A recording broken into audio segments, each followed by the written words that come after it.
Welcome to Living a Full Life podcast. Join us as we explore health topics that encourage raising healthy children, living a healthy life, and living the best life possible. Now, here's your host.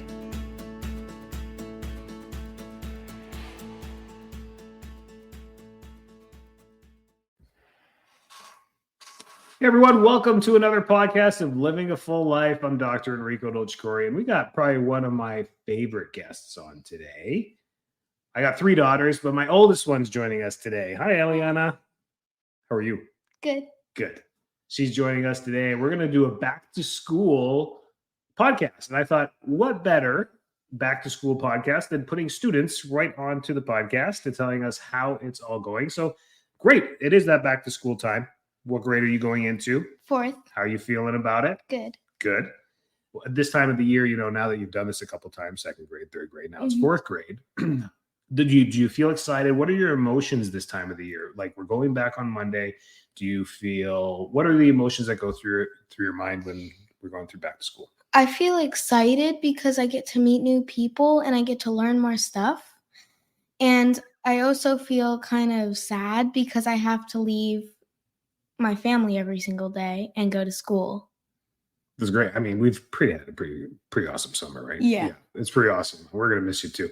But we're all back to work, back to work, back to school. That's all fun. That's great. And these emotions are really important with your kids because understanding how they feel is going to help you as a parent guide them to the right direction. So that's always a great thing.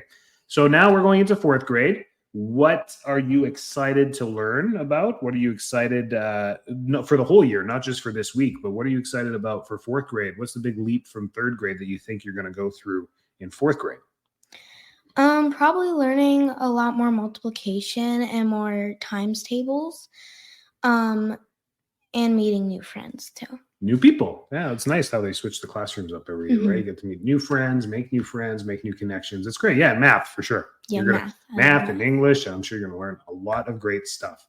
This time of the year as a parent, though, what we want to do is make sure, emotion regulation. It's an exciting time, maybe more so for the parents. I'm excited that you're going back to school and for the kids, but maybe it's not. Maybe it's not. Like Ellie just said, she's like, I'm going to miss the summer. I'm going to miss, all the days we just got to play all day for sure until the next break, right? Mm-hmm. That's right. So emotionally, what are some things that you do yourself to help keep yourself healthy, both in your mind and in your body? What are some things that you're going to do and always do to make sure that, let's start with the mind. What are some things that you do with the mind to stay healthy? I go over what I know every day, and I give my brain some rest sometimes, and I eat healthy foods every morning. Food's important too, yeah. And we make sure we have the right bedtime at every time. Ellie's turning 10 pretty soon in a few weeks here, and she's had the exact same bedtime for 10 years. I always have to tell her sisters this. Her younger sister's always like, why do we gotta go to bed? I'm like, because we've been doing it this way since the beginning of time. 7 o'clock, time to go upstairs, 7:30 bath time, and we try and be in bed and closing our eyes by 8. Ellie doesn't know anything different than that. It's been 8 o'clock and wake up at 6 o'clock and get her 10 hours of sleep, and it's always been like that, and her sisters follow that routine as well. And that's really important for mental health, is our sleep, right? Mm-hmm. Great. So that's mental health. You repeat the things that you learn over and over again to not only memorize them, but understand them. That's great. That's a great academic thing that you've learned, and you're really smart with that. And you eat healthy food. I love that too. Yeah, we got to stay on top of that, right? We got to always make sure we're packing healthy lunches. And a healthy lunch for kids is protein, and protein. That's really what it's all about. But the fun stuff with the carb, they need their carbs to stay awake and feed their brain. The brain only fuels with glucose. Glucose is a sugar that comes from carbohydrates, fruits, and some vegetables. So we need those things in our diet as well. So we usually put in a veggie or two, some protein. What's your favorite protein that we pack? Probably I don't know. I like a lot of meat. Salami. Yeah. Salami is a good one. She loves that. And then a fruit in there as well. And maybe a little treat there, snack time, have some carbohydrates there as well. And that's a good day for our elementary type kids, those age groups. That's great too. Now, physically, we got to stay healthy physically too. You're really good at this. What are some things that you enjoy doing that keeps your body moving and keeps your body healthy? I like learning, I like exercising, and I just like moving. Yeah. What's your favorite sport or activity to play? Either gymnastics or dance. Yeah, you've been really big on both these last couple of years. It's been a lot Mhm. of fun watching you do that. Gymnastics has been absolutely great. So that's great. Keeping the body moving, always having something to do. How many times a week do you think we go out and do those things, dance and gymnastics?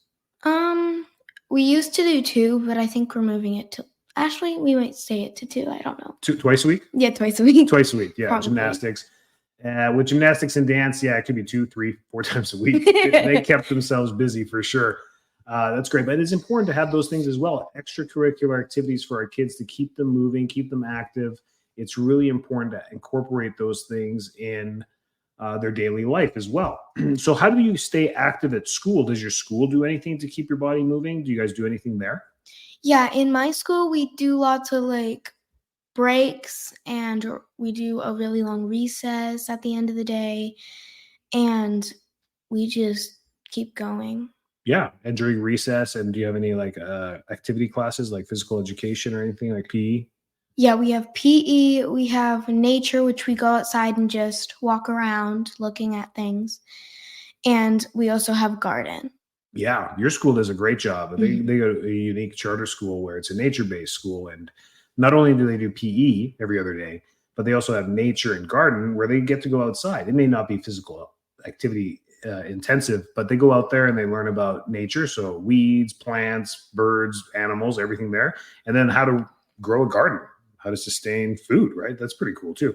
So those are great qualities, and hence why we chose that school. But absolutely great. So they keep them outdoors, and that's based on the values that we believe in as doctors and our kids being under our supervision. Is that they got to keep moving, they got to be outside, and academia will come. They all learn as they grow. So pushing academia at an early age, like for kindergartens and first graders, doesn't really make sense to really push them academically. They should be out learning about ants and garden and soil and plants and all that good stuff. And then as we go through and they learn to read and do math, then we can get more into academia. I think that's a standard protocol for most curriculums across North America. So that's great too.